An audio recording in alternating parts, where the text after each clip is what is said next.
Empezamos con la historia.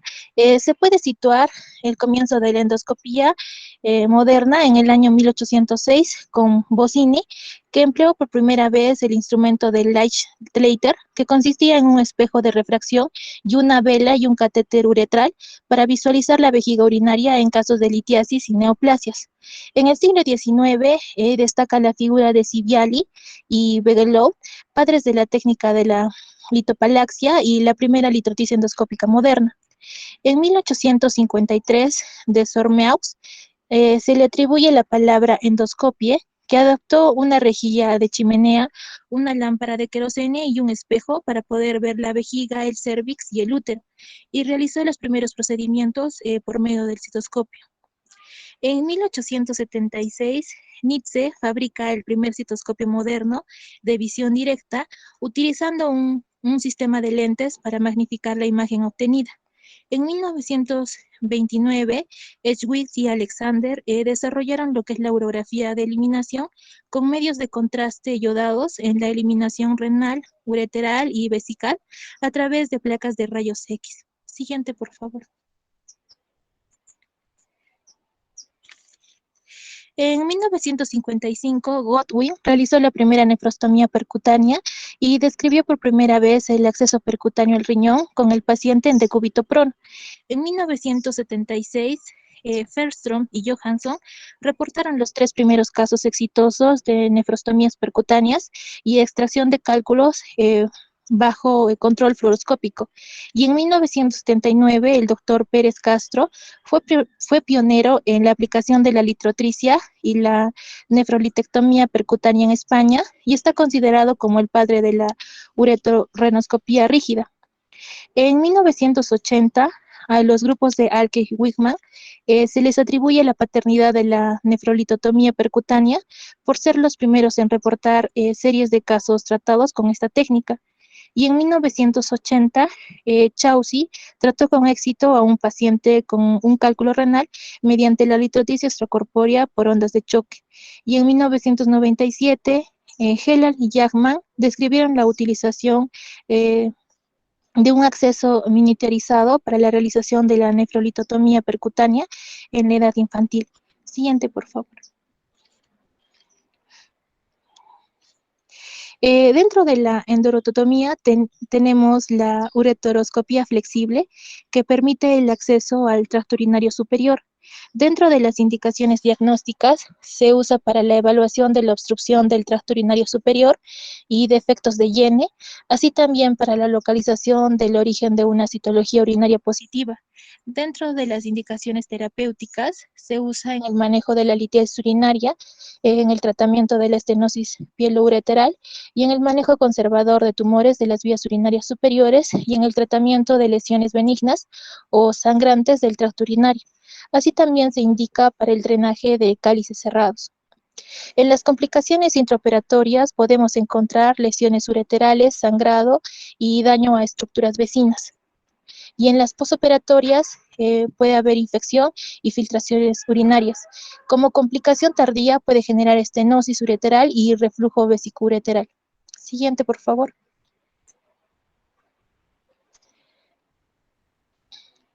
También tenemos lo que es la ureterorenoscopía rígida, que está indicada en la evaluación de defectos de relleno y obstrucción radiológica del uréter, y como indicación terapéutica para la resolución de litiasis ureteral por extracción directa por fragmentos o sección de la estenosis ureteral.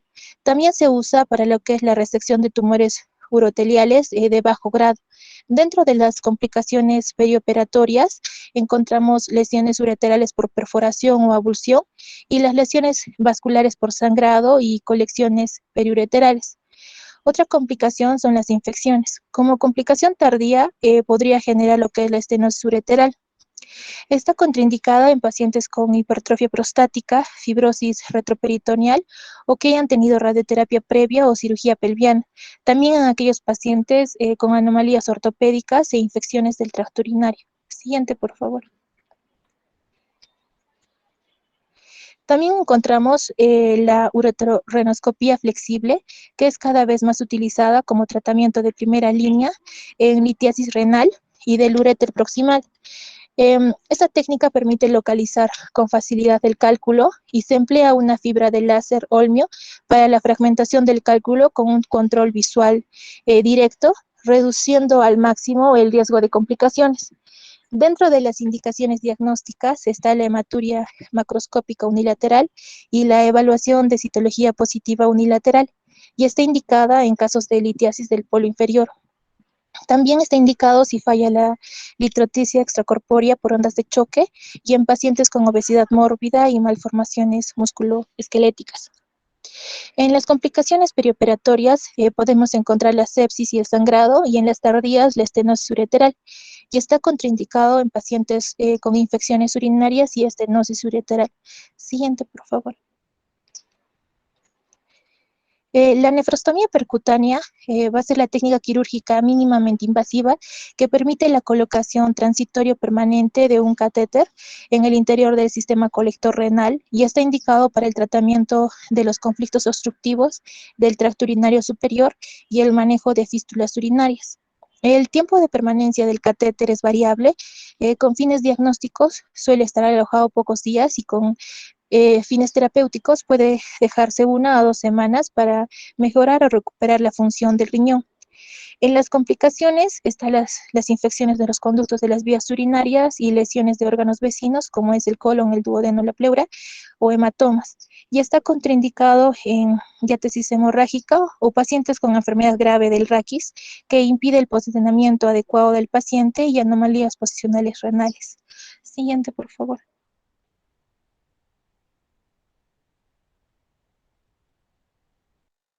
Continuando con la exposición, tenemos la endopielotomía, que es una técnica quirúrgica mínimamente invasiva que permite el tratamiento de la unión piel-uretral obstruida a través de un tracto percutáneo desde la fosa lumbar hasta las cavidades del riñón correspondiente. La estenosis de la unión piel-uretral es una estrechez parcial o total del conducto que une la pelvis renal al uréter a la salida del riñón, que impide la normal evacuación de la orina y puede producir los siguientes síntomas, como dolor, infección y pérdida progresiva de la función en la mayoría de los casos, y si es que no se corrige mediante cirugía. Esta intervención se realiza habitualmente con anestesia general. Consiste en cortar la zona del estrechez para que adquiera un mayor calibre y así se facilite el paso de la orina. Puede realizarse de dos formas, tanto por vía percutánea, donde se llega a la zona de estenosis a través de un pequeño orificio en la zona lumbar, y también por vía uretral, donde se accede a la estenosis ascendiendo por el uréter. En ambas técnicas se utiliza la endoscopía y rayos X para controlar y visualizar las maniobras, y el paciente durante un plazo de 3 a 7 días portará un catéter de nefrostomía. De dicha intervención se esperan los siguientes beneficios, tanto aumentar el calibre de la unión piel-uretral, resolviendo el problema de la estrechez, y como contraindicaciones tendríamos una estenosis larga, imposibilidad de franquear la estenosis con el catéter y pelvis redundante. También es posible, pero no frecuente, esperar las siguientes complicaciones, como un procedimiento fallido, también hemorragia en cualquier zona del aparato urinario afectado en la exploración, que puede ser de cuantía variable y que puede impedir proseguir la intervención. También calcificación del catéter, estrecheces uretrales, sepsis inherente a todo acto endoscópico, urológico, neumotórax y las propias del abordaje, ¿no? Ya que el catéter va a permanecer colocado por 6 semanas. En cuanto a la litotricia extracorpórea por ondas de choque, va a ser un tratamiento no quirúrgico que va a usar ondas de choque de alta energía para romper los cálculos en fragmentos diminutos, y así se puedan eliminar estos fragmentos a través de la orina. Las ondas de choque son ondas de sonido con una presión y duración específicas, que son capaces de propagarse a través de los tejidos blandos sin perder energía. Su aplicación en el campo de la medicina se debe al descubrimiento casual de la transmisión de ondas de choque a través del cuerpo humano, realizado por la empresa aeronáutica Dornier en el año de 1966, y los primeros ensayos in vitro ya comenzaron a principios de la década de 1970, y 10 años más tarde se publican las primeras series de tratamiento de litiasis renales en humanos. Actualmente para el procedimiento se coloca al paciente en la camilla, se le coloca en el flanco una burbuja de agua con un gel generador de la chispa y tras atravesar la piel, el elipse llega a la piedra como se ve en la imagen de la derecha.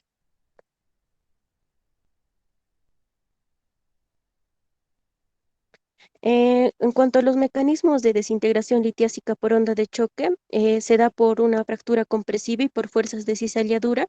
Aquí la onda de choque se genera en el agua y al llegar al cálculo va a chocar contra la pared y crea fuerzas de compresión.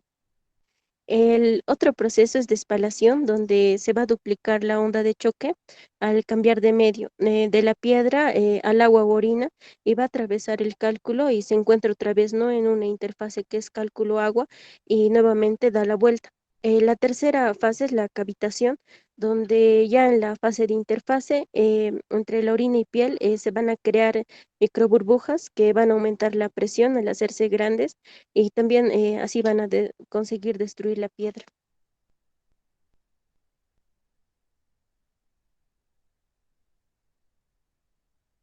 En cuanto a las indicaciones de este procedimiento, se va a indicar en el 80% de las litiasis urinarias sintomáticas que van a ser mayores de 5 milímetros, aunque hoy en día no se usa tanto. En cuanto a su eficacia, va a depender de características del cálculo del paciente y también la vía excretora. En cuanto a los factores dependientes de la litiasis, como ya les mencioné, van a depender del volumen, de la impactación. En cuanto a la dureza del cálculo, pueden ser muy duros, ya si es que están formados, por ejemplo, como la cistina o la bruxita, o si son blandos, en caso de la matriz orgánica, y si son radiotransparentes, en caso de estar formados por ácido úrico. Cuando son factores dependientes del paciente, como se muestra en la diapositiva, se ven las intervenciones quirúrgicas, las derivaciones urinarias, la reimplantación uretral, malformaciones congénitas y también alteraciones funcionales como de la función renal. También tenemos factores dependientes de la vía excretora, como el divertículo calicial, el trasplante renal, las anomalías congénitas, por ejemplo, en el caso de riñón en herradura o un riñón ectópico, malformaciones congénitas y litiasis del cáliz inferior. Como se ve en el cuadro, la eficacia va a variar según el tamaño litiásico y la situación. A medida que va a descender en las vías urinarias, la eficacia va a disminuir, como se ve en el cáliz inferior. Su eficacia es menor que en la pelvis renal. Y en cuanto al tamaño, un cálculo de 1 o 2 centímetros va a ser menos eficaz que lo que en los cálculos menores a 1 centímetro. En cuanto a las complicaciones, se puede presentar dolor, obstrucción e infección, colecciones hemáticas renales y perirrenales e hipertensión por compresión.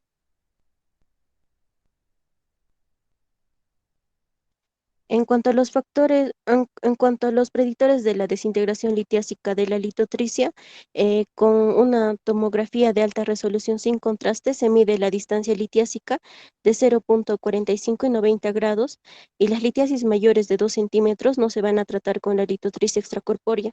En pacientes obesos con más de 1000 unidades Hensfield no deberían ser tratados con litotricia extracorpórea, ya que más de 10 centímetros entre la piel y la piedra no va a ser eficaz en cuanto al tratamiento. En cuanto a la cirugía percutánea renal, va a consistir en el acceso directo a las cavidades renales a través de la piel, entrando dentro del riñón, realizando una pequeña incisión. Va a estar indicado en una litiasis renal mayor de 2 centímetros o menor con fracaso de litotricia extracorpórea, litiasis uretral, también en el tratamiento de la litiasis en el divertículo calicial, los tumores de bajo grado y también de bajo estadio y extracción de cuerpos extraños. Otras indicaciones para esta técnica son el síndrome de obstrucción de la unión piel-uretral, también tumores del tracto urinario superior.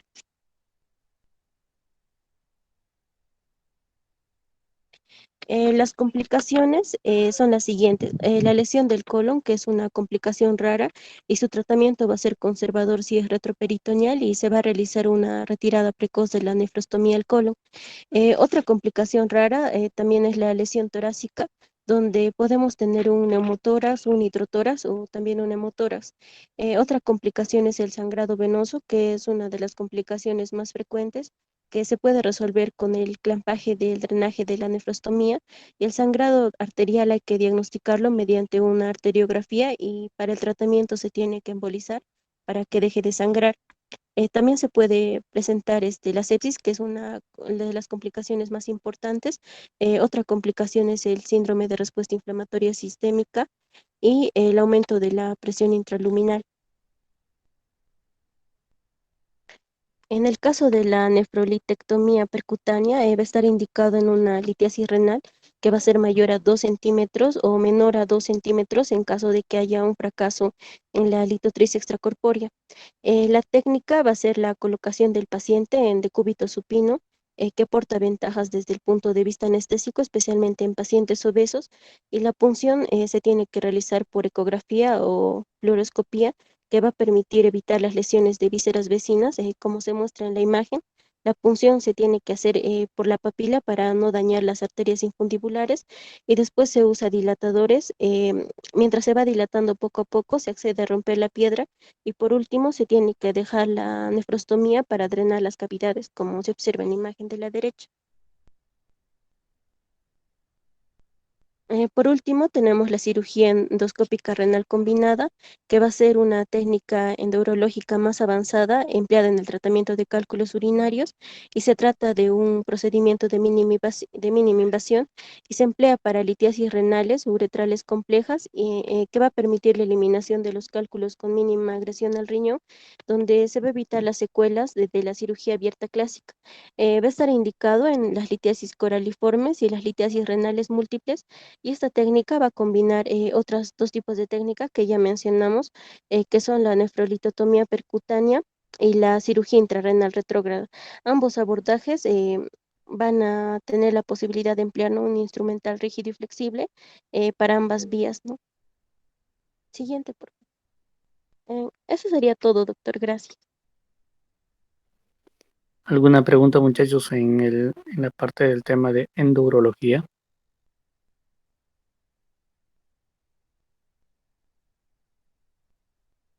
Si no tienen más preguntas, por favor, presenten el otro grupo, la parte de cirugía laparoscópica y robótica.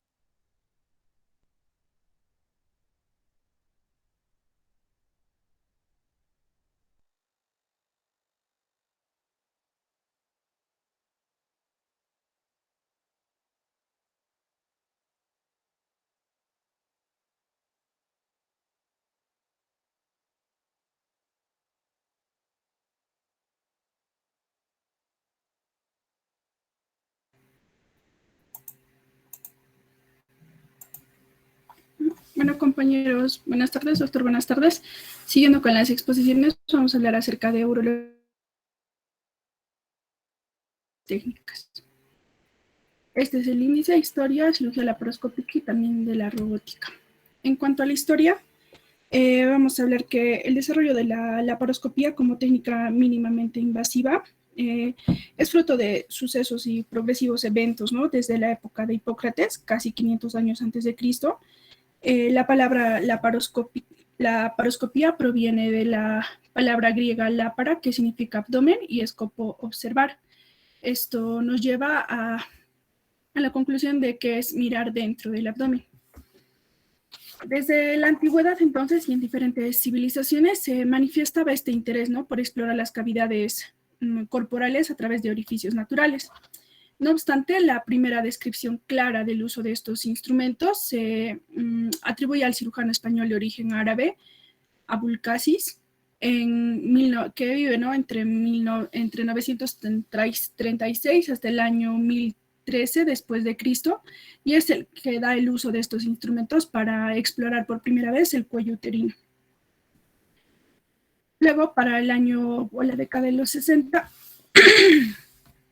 en plena revolución industrial, Bossini, que era un médico militar alemán, inventó el Lichtleiter, o el conductor lumínico, que consistía en una óptica con una fuente de luz de vela, que lo probó por primera vez en un modelo cadavérico, y efectúa esas exploraciones en cuanto a la vejiga y la cavidad abdominal. A través esto lo hace de heridas causadas por un trauma.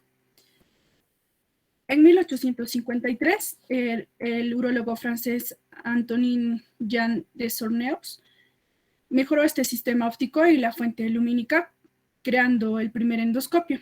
Es por eso que también se le denomina como el padre de la endoscopía. Este instrumento le permitió realizar diferentes intervenciones terapéuticas a través de la uretra. Después, en 1879, Maximilian Nitze usó los lentes de aumento que incorporó en la punta de un instrumento el foco eléctrico, ¿no? En este periodo, gracias a este trabajo, se produjo uno de los mayores avances en la endoscopía. Y a principios de 1990, el ginecólogo Dimitri Bonot utilizó este endoscopio de Nitze a través de una pequeña incisión abdominal para una laparoscopía ginecológica. Después, uniendo todas estas técnicas existentes, Killing fue el primero en establecer el campo de trabajo para la laparoscopía, abordando el abdomen insuflado y con al menos otros 2 accesos para controlar el sangrado intraperitoneal que podía causar. En los años 20 comenzaron a publicarse diferentes estudios referente a los efectos de la absorción del aire insuflado en la cavidad peritoneal, y el ginecólogo húngaro János Beres inventó una aguja con un obturador que cubría el bisel. Esto para minimizar la posibilidad de causar daño en las vísceras al ingresar al abdomen, porque en este momento ya se podía efectuar lo que era el neumoperitoneo.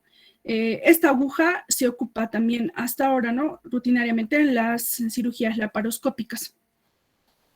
En 1950, después de la Segunda Guerra Mundial, se dan 2 hechos que revolucionan las imágenes en laparoscopía. El primero fue que se refina el lente óptico por el físico británico Harold Hopkins, y el segundo fue la incorporación del sistema de transmisión de luz fría. Esto lo hace el doctor alemán dedicado a desarrollar estos instrumentos quirúrgicos, Karl Storr. A mediados de los 60, el ginecólogo alemán Kurt Sem, con un aparato de insuflación automática de CO2, registra el flujo de gas y la presión intraabdominal. Esto se asocia también a sus inventos anteriores, que también él los ha descrito, ¿no? Hizo también después una laparoscopía ginecológica, que incluso en los Estados Unidos no se hacían porque se había desahuciado esta técnica. Este ginecólogo contribuye así al desarrollo de la cirugía laparoscópica, creando múltiples aparatos que son de habitual uso en la técnica hasta el día de hoy. En cuanto a la incorporación de la laparoscopía en cirugía urológica, la historia de la cirugía laparoscópica moderna en urología se remonta más o menos a los años 60, cuando Bartel describe por primera vez lo que es la retroperitoneoscopía. A partir de ahí tiene un inicio lento en su avance, pero después se dan mayores avances, porque ya se van realizando todos estos procedimientos que antes se creían que solo se podrían realizar por vía abierta, ¿no? Es así que en 1991 el doctor Ralph Kallman realiza la primera nefrectomía radical laparoscópica. Esta la hace en un paciente mayor, octogenario, que tuvo un tumor de 3 centímetros, que esto lo descubren incidentalmente, ¿no? Y luego en lo que es América del Sur, en Chile, la cirugía laparoscópica urológica fue impulsada y desarrollada a principios de los 90 por el urólogo Octavio Castillo Cádiz. Este doctor publica una serie de sus primeras 20 nefrectomías laparoscópicas en 1995. En cuanto a la incorporación de la robótica en la cirugía urológica, la cirugía laparoscópica, que ya tiene como extensión, ¿no?, las manos y la miniaturización de los ojos. Esto nos hace accesibles mediante la utilización de pequeñas videocámaras a zonas que anteriormente requerían grandes incisiones, ¿no? Además, permite la visualización del campo operatorio mediante un monitor, y todos los miembros que participen en la intervención lo puedan observar. El término robot deriva de la palabra checa robota, que es empleada por primera vez por un dramaturgo checo, Karel Capek. En sí significa trabajador, Y también lo pueden encontrar como trabajador forzoso o esclavo, ¿no? Que hace alusión al uso de la robótica en cirugía. En la actualidad, los sistemas robóticos quirúrgicos se entienden como aparatos concebidos con la finalidad de ayudar a mejorar la destreza, la capacidad del cirujano laparoscópico. Fundamentalmente esto porque existe falta de precisión, ¿no? Derivada pues de la reducción de la libertad que pueda tener el cirujano para la manipulación quirúrgica, ¿no? En pequeñas incisiones. La historia de los robots quirúrgicos comienza en el año de 1985 con el robot Puma 560. Este es un brazo robótico industrial que se había utilizado para intentar aumentar la precisión en la realización de biopsias cerebrales mediante una punción. Otros sistemas ya más elaborados desarrollados posteriormente también para la aplicación en neurocirugía fueron el robot Minerva en 1993, que se usa para biopsias cerebrales estereotáxicas, y el robot Neuromat en 1995, tanto para biopsias como para la neurocirugía estereotáxica. El inicio lo marcó, bueno, el robot Puma 560, y en 1988 el robot Probot fue diseñado específicamente para realizar prostectomías de alta precisión por un grupo de pioneros e investigadores en robótica médica, ¿no? En los que incluían también urólogos. Ellos fueron los precursores de este modelo, que se caracterizaba por tener 6 brazos articulares. Posteriormente, para el año 2000, la FDA ya aprobó la utilización del robot quirúrgico Da Vinci, que fue creado por la compañía Intuitive Surgical. Y ya posteriormente a esto, otra compañía que es la Motion, que también es de Estados Unidos, esto con fondos provenientes de las Fuerzas Armadas de los Estados Unidos, desarrolla este sistema llamado AEDSOP, y que consistía en un brazo robótico con una cámara endoscópica controlado por órdenes mediante voz del cirujano. En 1994, más o menos, la FDA aprueba su aplicación en la cirugía. Con la utilización de este robot, la misma empresa desarrolla otro mecanismo robótico basado en telemanipulación con un sistema maestro y esclavo, que lo llaman el sistema robótico quirúrgico Zeus, inicialmente diseñado solo para cirugía cardíaca, pero posteriormente se da en otras especialidades, y en el año del 2001 la FDA aprueba su uso para la cirugía urológica.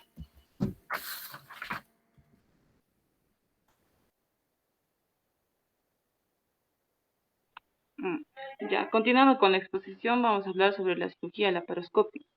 Tenemos que tener en cuenta que la laparoscopía va a jugar un papel muy destacado en la urología. Por tanto, los residentes actuales van a terminar su entrenamiento con una exposición considerable de estas técnicas y una gran cantidad de recursos que los van a educar para ser futuros médicos. En cuanto a la fisiología de la laparoscopía, en la fisiología cardiovascular, con el neumoperitoneo, a medida que va a aumentar la presión intraabdominal, lo que va a ocasionar esto es que va a aumentar la resistencia vascular sistémica y asimismo va a disminuir el retorno venoso. Esto va a afectar así al gasto cardíaco. En cuanto a la absorción del dióxido de carbono, este tiene varios efectos. La hipercapnia, por ejemplo, moderada, va a producir un aumento del gasto cardíaco y la presión arterial y una disminución de la resistencia vascular sistémica, lo que va a contrarrestar el efecto de la presión intraarterial. Entonces, una presión intraabdominal de 15 miligramos de mercurio y una hipercapnia moderada en pacientes sanos, lo que va a ocasionar es que va a producir un estado hiperdinámico, ocasionando así el aumento de la presión venosa central, la resistencia vascular sistémica, la frecuencia cardíaca y la presión arterial. Esta sin alteración significativa del gasto cardíaco. En cuanto a las complicaciones fisiológicas cardiovasculares, tenemos el neumoperitoneo a tensión, que se va a presentar cuando la presión va a ser mayor a 40 miligramos y se produce una resistencia vascular crítica. Entonces, el retorno venoso, el gasto cardíaco y la presión van a caer súbitamente. En este instante, el estado del volumen debe ser corregido antes de la laparoscopía para evitar esta complicación que es el neumoperitoneo a tensión. Y siempre debe evitarse una PIA que suba mayor a 15 o a 20 miligramos de mercurio. Otra complicación viene a ser las arritmias cardíacas que se dan cuando la presión arterial de dióxido de carbono es muy alta. En esta, la prevención de la hipercapnia va a evitar estas taquiarritmias. La otra complicación viene a ser la sobrecarga de líquidos. En esta, la laparoscopía va a predisponer a una sobrecarga de volumen, por lo que durante la realización de esta, el aporte intraoperatorio de líquidos debe restringirse al reemplazo de la pérdida sanguínea a una velocidad de mantenimiento de 5 mililitros por kilogramo por hora. Otra complicación fisiológica cardiovascular viene a ser la trombosis venosa. Y aquí la presión intraabdominal va a aumentar durante la laparoscopía, lo que va a producir que se haya una disminución del retorno venoso en las extremidades inferiores, llevando así a una éstasis venosa en esta zona. Por tanto, se debe usar profilaxis para la trombosis venosa, para todos los procedimientos laparoscópicos importantes. Siguiente. En cuanto a la fisiología pulmonar, ácido base, tenemos que tener en cuenta que el dióxido de carbono durante una laparoscopía intraperitoneal con un CO2 a presiones usuales va a equivaler a añadir como a 5 al 25% a la producción basal corporal de dióxido de carbono. Por tanto, las complicaciones pulmonares ácido base y relacionadas con el gas insuflado van a ser la hipercapnia, la acidosis, la colección de gas extraperitoneal, la embolia gaseosa venosa. Entonces, si una presión de dióxido de carbono va a sobrepasar los 60 miligramos de mercurio, van a presentar efectos cardiodepresivos y puede presentarse un colapso cardiovascular, una acidosis venosa, unas arritmias mortales, y con presiones de infiltración de gas mayores a 20 miligramos de mercurio puede producirse acidosis metabólica. Esto debido a la retención de ácidos por el gasto urinario disminuido. Una complicación que disminuye la embolia gaseosa venosa. Esta embolia gaseosa venosa tenemos que saber que es el paso de burbujas de gas a través del sistema venoso dentro del corazón. Alina, un segundo, por favor. Sara Diana. Sara Diana.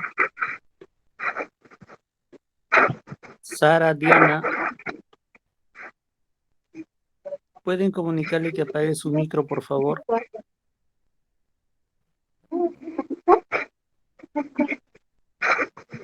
Sara Diana.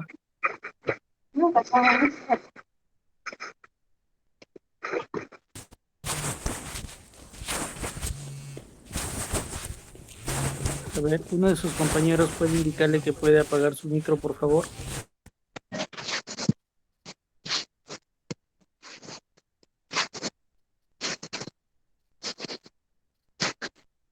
Sí, hasta el Pérez.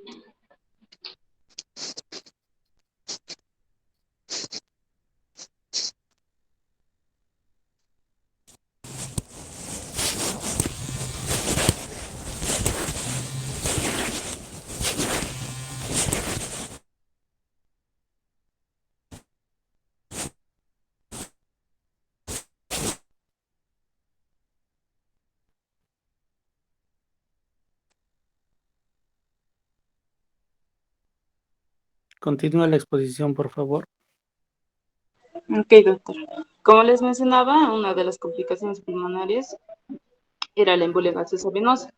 La embolia gaseosa venosa viene a ser el paso de las burbujas de gas a través del sistema venoso dentro de la circulación pulmonar. En casos graves, esta embolia gaseosa venosa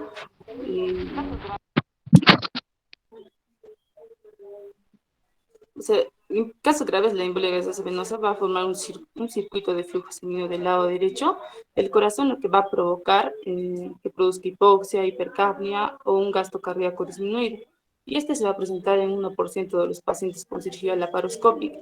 Y este se manifiesta por hipoxia, signos de edema pulmonar, una presión aumentada de las vías aéreas, una hipotensión, una distensión de las venas yugulares, arritmias, y el tratamiento de esta embolia gaseosa venosa viene a ser la desinsuflación inmediata y una ventilación de oxígeno al 100%. Siguiente. En cuanto a la instrumentación laparoscópica y las técnicas básicas, primero tenemos que tener una preparación preoperatoria. Es muy importante informar al paciente de la experiencia del cirujano, su procedimiento laparoscópico tiene que estar programado y de que si puede recurrir a una cirugía abierta. Entonces, el día anterior a la cirugía, el paciente debe cumplir con una dieta líquida ligera y en la sala de operaciones el equipo primario de la laparoscopía se debe colocar frente al médico cirujano. Entonces, para un procedimiento pélvico, la torre de la laparoscopía va a los pies del paciente y todo el equipo debe revisarse antes. Debe verificarse la presión correcta en el tanque de dióxido de CO2 y debe de estar disponible un segundo tanque por si acaso. Y luego de la inducción a la anestesia general y a la intubación endotraqueal se va a insertar una sonda Foley y una sonda nasogástrica. En cuanto a un procedimiento pélvico, la posición que debe adoptar es una posición supina. En los procedimientos transperitoneales del retroperitoneo, la posición es la posición semilateral en un 45% de los pacientes, sin inclinación de la mesa. Y en los procedimientos retroperitoneoscópicos directos, la posición que se va a adoptar es una posición lateral completa del lado con inclinación de la mesa. Siguiente.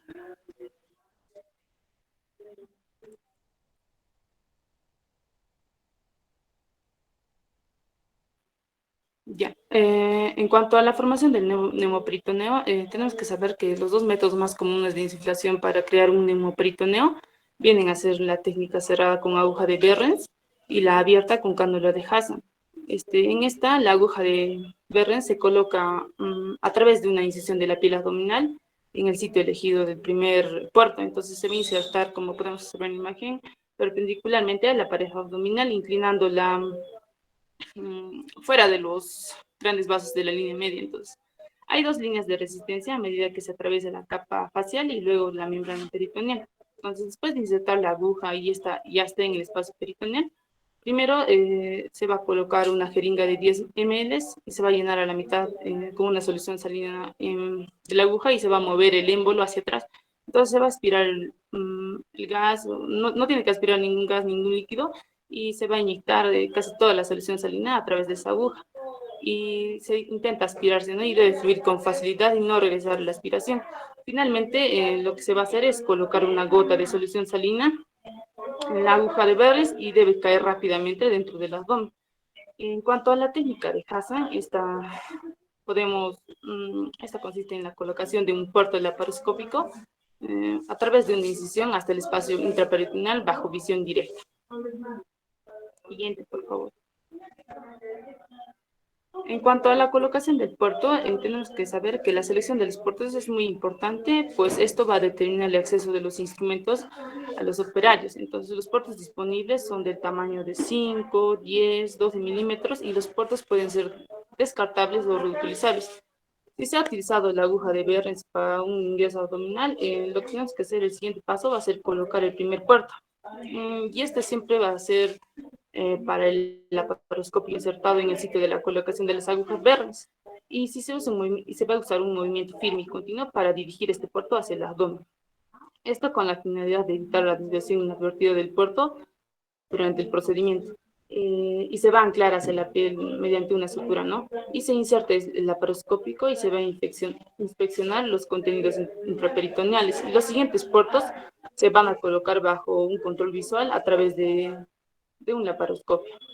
En cuanto al acceso extraperitoneal, para la cirugía retroperitoendoscópica lateral, se va a hacer una incisión de 2 centímetros por debajo de la punta de la 12ª costilla y se va a dirigir hacia abajo a través de la fascia lumbodorsal con visión directa. Y aquí lo que se va a hacer es dilatar el espacio retroperitoneal con uno de los 2 dedos y se va a usar un globo dilatador para dilatar este espacio de trabajo, ¿no? Con el puerto.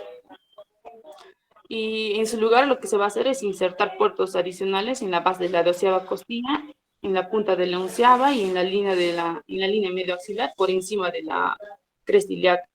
Y para una cirugía extraperitoneal pélvica, el globo dilatador se va a colocar directamente dentro de la incisión intraumbilical y luego se va a deslizar hacia abajo, desde el interior de la vaina del recto hasta el hueso púbico, ¿no? Donde se va a usar para agrandar el espacio preperitoneal. Siguiente. En cuanto a la ayuda manual, la cirugía laparoscópica con ayuda manual, más conocida como CLAM, Va a implicar la inserción de una mano dentro del campo laparoscópico mientras dura el neumoperitoneo y la visualización. Entonces, el clamp se usa para procedimientos laparoscópicos transperitoneales. En cuanto a la instrumentación laparoscópica de video y carrito, el laparoscopio estándar para adultos tiene 10 milímetros de diámetro. Para una cirugía pediátrica se usa un laparoscopio de 5 milímetros y los laparoscopios se usan lentes de 0 a 30 grados. Y se usa un monitor grande con una potente fuente de luz y una caja de cámara para el video. También se va a utilizar el insuflador de flujo alto y una unidad de electrocauterio. En cuanto a la instrumentación laparoscópica, se usa instrumentos de pinzado, disección, corte, hemostasia, retracción, irrigación, aspiración, sutura, de corte, engrapado, atrapamiento y fragmentación de especímenes y toma de imágenes operatorias. Y la mayor parte de estos instrumentos estándar tienen de 5 a 10 milímetros de diámetro y 35 centímetros de largo. En cuanto a la salida del abdomen, después de completar el procedimiento laparoscópico, lo que se debe hacer es inspeccionar el campo operatorio a una presión de 5 miligramos de mercurio para ver mejor algún sangrado venoso. Y los puertos se deben quitar bajo visión. Y todos los sitios del puerto de 10 milímetros más grandes se van a cerrar en la fase con una sutura. Siguiente. En cuanto a los procedimientos específicos, tenemos la resección de los ganglios linfáticos pélvicos. Esto es en el entorno de un cáncer de próstata. Este fue un primer procedimiento urológico laparoscópico para adultos que tuvo una gran aceptación generalizada. Entonces, aquí lo que se realiza es que el paciente se va a posicionar en una posición supino con inclinación Trendelenburg y puede realizarse trans o extraperitoneal. Entonces, el acceso inicial es típicamente a través del puerto umbilical, seguido de 2 a 3 puertos adicionales en el patrón en forma de diamante o abanico, como podemos observar en la imagen, y los puntos clave son el ligamento umbilical obliterado, los vasos gonadales, la anillo inguinal interno, con límites de la disección ganglionar para el cáncer de próstata, generalmente siendo la bifurcación ilíaca, el pubis, el nervio obturador, la pared pélvica y el ligamento umbilical mediano. Esos serían los límites de disección. Siguiente, por favor. En cuanto a otra técnica, tenemos la varicocelectomía, que es una cirugía que se hace para reparar el varicocele, y que consiste en la hinchazón de las venas del escroto, ¿no? Y esta hinchazón se debe a la acumulación de sangre en las venas. Esta rara vez se realiza hoy en día debido a los refinamientos en las técnicas de microquirúrgicas sofinguinales.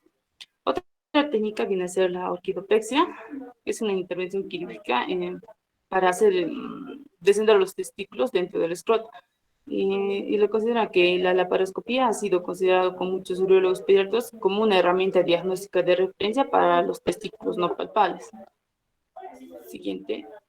Otra técnica viene a ser la nefrectomía. Acá existe una nefrectomía parcial, simple, radical. La nefrectomía parcial viene a ser extirpando solo parte del riñón, la simple extirpando todo el riñón y la radical extirpando el riñón en su totalidad, los ganglios linfáticos a su alrededor y la glándula suprarrenal. En la nefrectomía, la colocación del paciente es una posición de cúbito lateral, acolchada y asegurada, ¿no? Y la flexión de la tabla y la variación de las posiciones de cúbito vienen a ser de 45 a 90, y va a variar, ¿no? Con el enfoque específico en cada grupo de los pacientes. Y hay muchas variaciones en la ubicación del puerto, ¿no? Para una nefrectomía laparoscópica, por ejemplo, una transperitoneal, se usa comúnmente una configuración en forma de L de 3 o 4 puertos. Y para la nefrectomía izquierda, un patrón en L invertido, ¿no? Y para la nefrectomía derecha igualmente. Siguiente. Otra técnica viene a ser la pieloplastia y se usa, esta se va a utilizar cada vez más para tratar la obstrucción de la unión ureteropélvica, y se han descrito técnicas transperitoneales, retroperitoneales y manuales. Esta técnica consiste en la reparación o la reconstrucción de una vía urinaria en la zona de unión entre la pelvis renal y el uréter, ¿no? En casos de que haya estrechez o bloqueo que va a impedir el drenaje adecuado de la orina, así produciendo una dilatación o afectando la función renal. En cuanto a la prostatectomía radical laparoscópica, esta consiste en extirpación de la glándula prostática en pacientes con cáncer de próstata. Y otra técnica que se utiliza viene a ser la cistostomía radical laparoscópica y la derivación urinaria. Esta consiste en la extirpación de la vejiga urinaria en pacientes con cáncer de vejiga y reconstrucción de la vía urinaria. Utilizan una pieza del intestino para crear un conducto a la piel del abdomen, que se conoce como un conducto ileal derivación incontinente, o una vejiga conectada a la piel del abdomen, ¿no? O a la uretra, que va a conocerse también como una derivación ortotópica continente. Siguiente. En cuanto a las ventajas de la laparoscopía, esta tiene menor pérdida de sangre, menor estancia intrahospitalaria, la continencia y la erección son mejor preservadas con la cirugía laparoscópica en comparación con una cirugía abierta, la positividad de las márgenes quirúrgicos son comparables con la cirugía abierta, hay menor riesgo de complicación en el postoperatorio, la recuperación es más rápida después de la cirugía y hay mejores resultados cosméticos.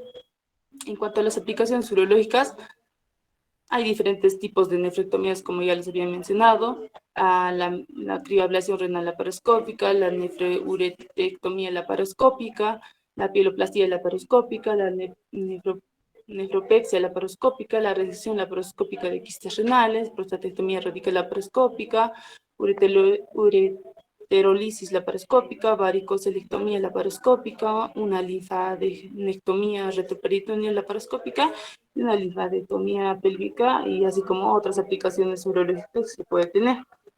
Siguiente.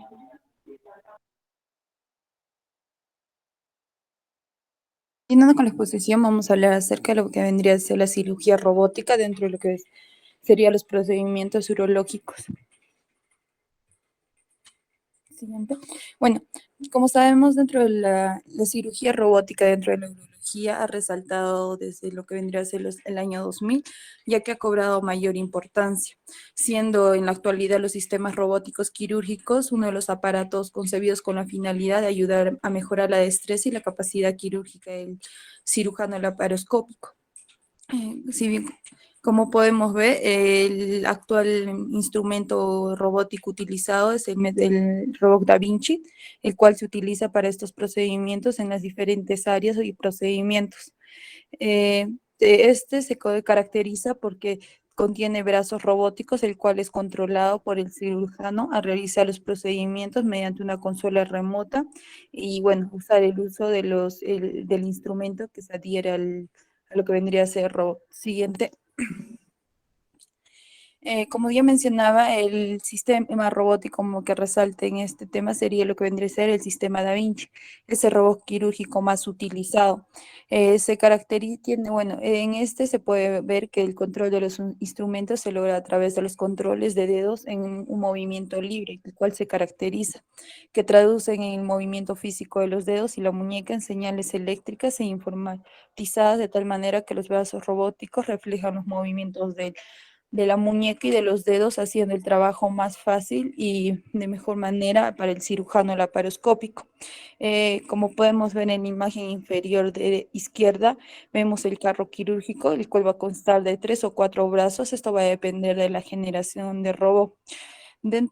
Tenemos que resaltar 4 características muy importantes de esto. Uno vendría a ser que los extremos de los instrumentos tienen libertad.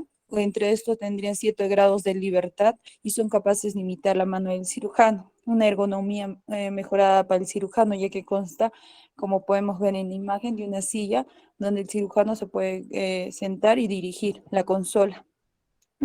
Visión tridimensional. Esta es una característica importante y la cual la diferencia de lo que vendría a ser la cirugía laparoscópica, y una variedad de instrumentos intercambiables que están disponibles y conectados a los brazos del robot, lo que ayudaría a minimizar los temblores fisiológicos que podría presentar el cirujano. Siguiente. Bueno, dentro de los procedimientos vamos a tener operaciones del tracto urinario inferior como superior. El que resaltaría vendría a ser uno, lo que vendría a ser la prostatectomía radical. La prostatectomía radical tiene como objetivo extirpar completamente la próstata y las vesículas seminales y realizar linfadenectomía cuando esté indicado y preservar la función urinaria y sexual. Bueno, dentro de estos vamos a tener varios enfoques. Al resaltar entre ellos tenemos el transperitoneal y lo que vendría a ser el extraperitoneal. Dentro de lo que vendría a ser el transperitoneal, el cual se realiza mediante el robot Da Vinci, tenemos que resaltar, se puede usar desde una parte anterior como posterior para realizar lo que vendría a ser el procedimiento, a realizarlo mediante una técnica transperitoneal anterior. Este va a empezar por lo que vendría a ser una decisión en el espacio retropúbico a través del cuello y de la vejiga, mientras si nosotros iniciamos por una parte posterior, la decisión de esto sería mediante lo que vendría a ser la decisión de las vesículas seminales y a través del plano entre la próstata y el recto. Es importante resaltar que esta técnica, el paciente se le tiene que ubicar en una posición empinada de Trendelenburg, como se puede ver en la imagen, con el fin de desplazar los intestinos cranealmente y poder hacer un espacio para lo que vendría a ser los brazos de la máquina. De igual manera, el abdomen, como ya se ha indicado en los demás procedimientos, se debe insuflar con el dióxido de carbono, típicamente a 15 miligramos de mercurio, con una presión. Esta, en varios casos, puede afectar lo que vendría a ser la función pulmonar y cardíaca, por lo cual requiere un riguroso seguimiento durante el proceso quirúrgico. Bueno, dentro de lo que vendría a ser el procedimiento vamos a encontrar los factores que hacen que el abordaje robótico sea desafiante, pero no está contraindicado.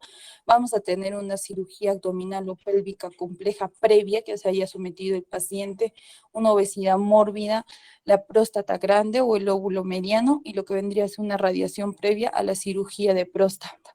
Como cabe indicar o mencioné, estos son factores que desafiaría lo que vendría a ser la cirugía o el procedimiento, más no estaría contraindicado. Como se mencionó en un inicio, la característica importante de lo que vendría a ser la cirugía robótica resalta la visualización mejorada y la ampliada del sistema Da Vinci. De igual manera, la reducción de los temblores fisiológicos que ayudarían a lo que vendría a ser lo que vendría a ser una neuroanatomía de la próstata y la inervación parasimpática, responsable de las erecciones masculinas, a tener cuidado al manejo de la inervación del propio órgano. Siguiente. También vamos a tener como otro procedimiento lo que vendría a ser una cistectomía radical, en la cual esta está indicada, la indicación principal para este procedimiento incluye pacientes con carcinoma uroterial no invasivo o de alto riesgo refractario. Bueno, es una operación difícil dada la necesidad de la decisión meticulosa del cáncer y la linfadenectomía extendida en los casos que se encuentre y la reconstrucción urinaria. Si bien es cierto, el robot Da Vinci nos va a ayudar en lo que vendría a ser en la linfadenectomía extendida, pero hay varios cirujanos que optan primero por lo que vendría a ser realizar la parte extirpativa por la operación de robot y luego hacer una pequeña incisión abdominal inferior para extraer muestras y los ganglios linfáticos, puesto que el procedimiento demoraría un poco más por el tiempo y la estancia hospitalaria. Dentro de podemos ver que al paciente de igual manera se le tiene que colocar en una posición de Trendelenburgo de 30 grados con las piernas separadas, la izquierda más baja que la derecha, para permitir la entrada de lo que vendría a ser del plafón del robot provisto de 4 vasos efectores, para lo que vendría a ser el procedimiento a llevarse a cabo. También se va a realizar una mini laparotomía media de 2 centímetros por encima del ombligo a 20 centímetros de la sínfisis púbica para la colocación bajo visión directa del primer trocar de 12 milímetros. Este trocar convencional de laparoscopía para que así se pueda adaptar el brazo robótico que sostiene la cámara y ayudar con la visualización por parte del cirujano. Bueno, dentro de lo que vendría a ser la disección robótica, se inicia con una tijera monopolar curva y una pinza bipolar fenestrada. En el cuarto brazo de robot se colocaría lo que vendría a ser un grasper que el cirujano utilizaría para separar y sostener las estructuras internas y poder así de esta manera dirigirse. Luego de esto se procedería a la liberación de las adherencias y la movilización del sigma, que puede quedar suspendido del cuarto brazo para facilitar la identificación del fondo de saco de Douglas y la disección del uréter derecho. Siguiente. Bueno, dentro de lo que vendría a ser las operaciones del tracto urinario superior, vamos a resaltar lo que vendría a ser una pieloplastia y lo que es una nefrectomía parcial. Se sugiere que la pieloplastia ha tenido se puede manejar de diferentes intervenciones, como la tradicional, la laparoscópica y la robótica. Se ha evidenciado que la laparoscópica y la robótica no tienen mucha diferencia acerca de los resultados, mostrando un 98% en lo que vendría a ser 97, perdón, un por ciento de beneficio con la robótica, frente a un 100% de lo que vendría a ser por lo que es el procedimiento laparoscópico. Bueno, dentro de la pieloplastia lo que se va a manejar más que todo va a ser el manejo de la obstrucción de la unión uteropélvica, lo que ha evolucionado y se ha intentado varios enfoques, como ya se mencionó.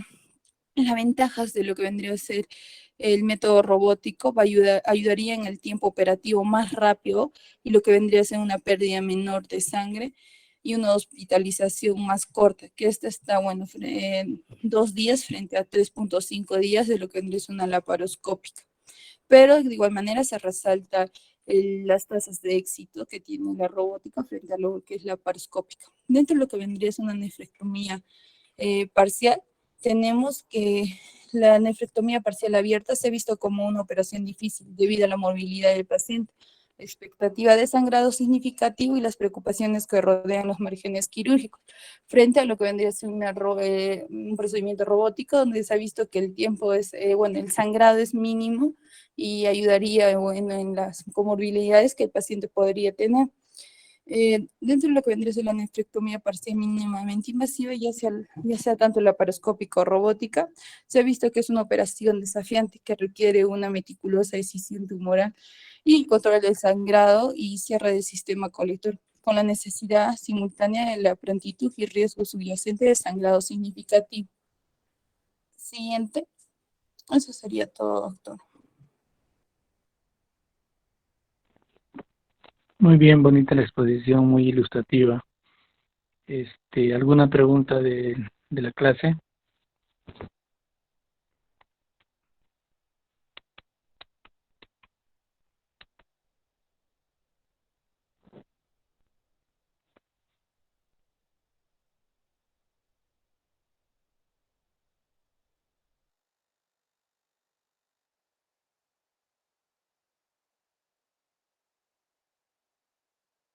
No, doctor, todo estaba claro.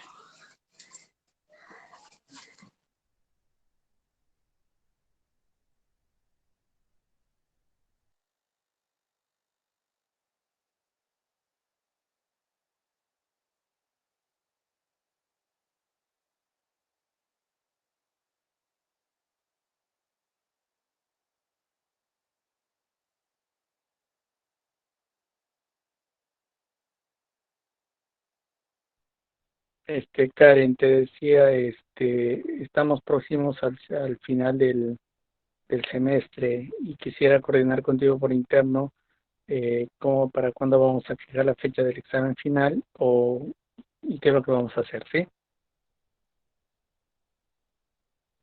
Sí, doctor, está bien, pero nos faltan 4 temas todavía. Sí, correcto, pero ya quiero tener algunas cosas claras. Si me puedes llamar de un rato, te agradecería. En todo caso, chicos, si no hay ninguna otra pregunta, nos vemos el próximo lunes. Sí, doctor, está bien. Cuídense mucho. Buenas tardes, doctor, gracias. Buenas tardes a todos. Buenas tardes. Hasta luego. Hasta luego.